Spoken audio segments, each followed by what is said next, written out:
الحمد لله ما دام الوجود له حمدا يبلغنا منه الرضا أبدا، ثم الصلاة على المختار سيدنا وآله الكرماء وصحبه الزهداء. الحمد لله ما دام الوجود له حمدا يبلغنا منه الرضا أبدا، ثم الصلاة على المختار سيدنا وآله الكرماء وصحبه الزهداء. اگر این گونه هست که دلهاتون منور شده به نور ایمان، مزین شده، در وجودتون احساس میکنید محبت، علاقه به دین، محبت الله دارید، در لابلای همه فتنه ها، مشکلات و موانع گوناگون با عشق و علاقه دارید گام برمیدارید، موانع رو پشت سر هم میگذارید و از کفر و فتنه ها بیزارید، بدانید که به زور بازو نیست، به زور بازوی انسان نیست.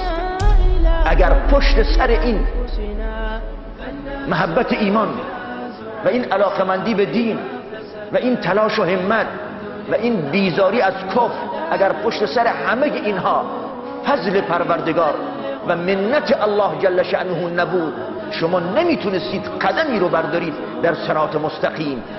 سيدنا وآله الكرماء وصحبه الزهداء. أنت الكريم وقد وجهت يا صمد إلى عطائك وجها سئلا ويدا، وللرجاء ثواب أنت تعلم، فاجعل ثوابي دوام الستر لي أبدا، فاجعل ثوابي دوام الستر لي أبدا.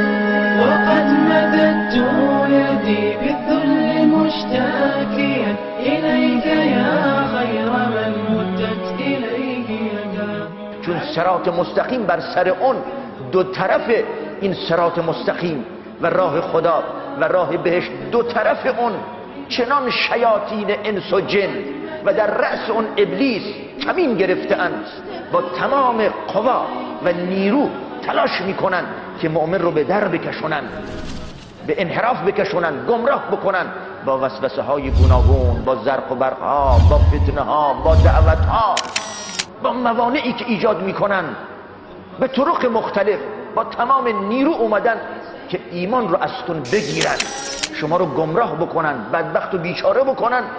اما فضل خدا و توفیق خدا و نعمت پروردگار و منت الله هست بر شما اگر مؤمنی، اگر راه ایمان رو ادامه میدهید، اگر با لذت و حلاوت بندگی میکنید، اگر از کفر و فتنه و کفرگویان و دهنکجان بیزارید، متنفرید، گریزانید، اینا همه به خدا نسبت بدید، در توان شما نیست.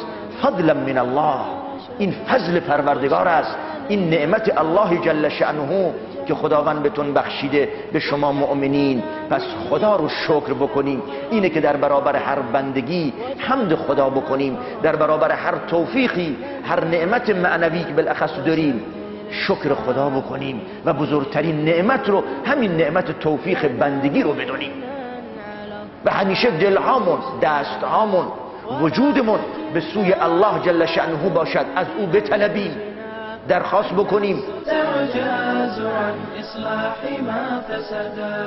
الحمد لله ما دام الوجود له حمدا يبلغنا منه الرضا أبدا.